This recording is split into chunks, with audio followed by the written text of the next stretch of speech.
एक इलाके में एक भले आदमी का देहांत हो गया। लोग अर्थी ले जाने को तैयार हुए और जब उठाकर शमशान ले जाने लगे तो एक आदमी आगे आ गया और अर्थी को एक पांव पकड़ लिया और बोला कि मरने वाले से मुझे 15 लाख रुपए लेने हैं, पहले मुझे पैसे दो फिर उसको आगे जाने दूंगा। अब तमाम लोग खड़े तमाशा देख रहे थे।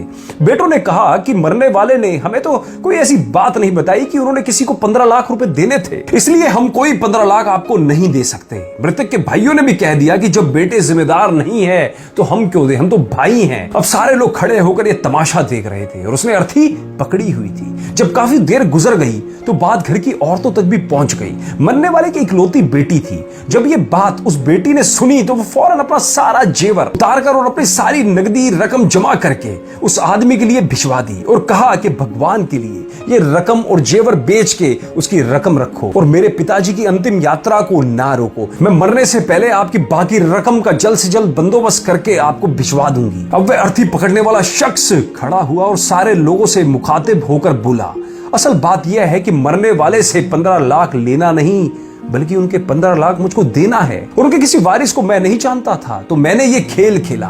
इस सब के लिए मुझे माफ कर देना, पर अब मुझे पता चल चुका है कि उसका वारिस कोई बेटा या भाई नहीं बल्कि उसकी यही बेटी है और वो ही असली हकदार है इस 15 लाख रुपए की। दोस्तों, स्त्री के बगैर पुरुष की जिंदगी बेकार है।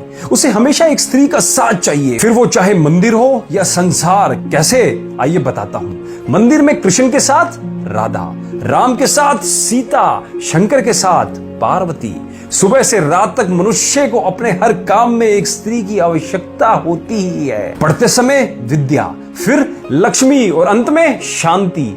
दिन की शुरुआत उषा के साथ, दिन की समाप्ति संध्या से होती है, किंतु काम तो अन्नपूर्णा के लिए ही होता है। रात यानी निशा के समय भी निंदिया रानी, सोने के बाद सपना, मंत्रोच्चार के लिए गायत्री, ग्रंथ पढ़े तो गीता। मंदिर में भगवान के सामने वंदना, पूजा, अर्चना, आरती, आराधना और ये सब भी केवल श्रद्धा के साथ। अंधेरा हो तो ज्योति, अकेलापन लग रहा हो तो प्रेमवती एवं स्नेहा, लड़ाई लड़ने जाएं तो जया और विजया, बुढ़ापे में करुणा वो भी ममता के साथ, गुस्सा आ जाए तब क्षमा। इसलिए तो धन्य है स्त्री जाति जिसके बगैर पुरुष अधूरा है। मुझे आशा है कि आप मेरी ये स्त्री की प्रज्ञा को समझ चुके होंगे। इसलिए चाणक्य भी कह गए हैं कि स्त्री के प्रति अपने मन में कभी गलत विचार ना लाएं, नहीं तो वो ही आपके विनाश का कारण भी बनेगी। मत भूलो कि स्त्री होना अपने आप में गर्व की बात है। एक स्त्री एक अच्छी गुरु, एक अच्छी मैनेजर, एक ऐसी डोर है जो हर काम में सामंजस्य बनाकर रखती है। वो अपने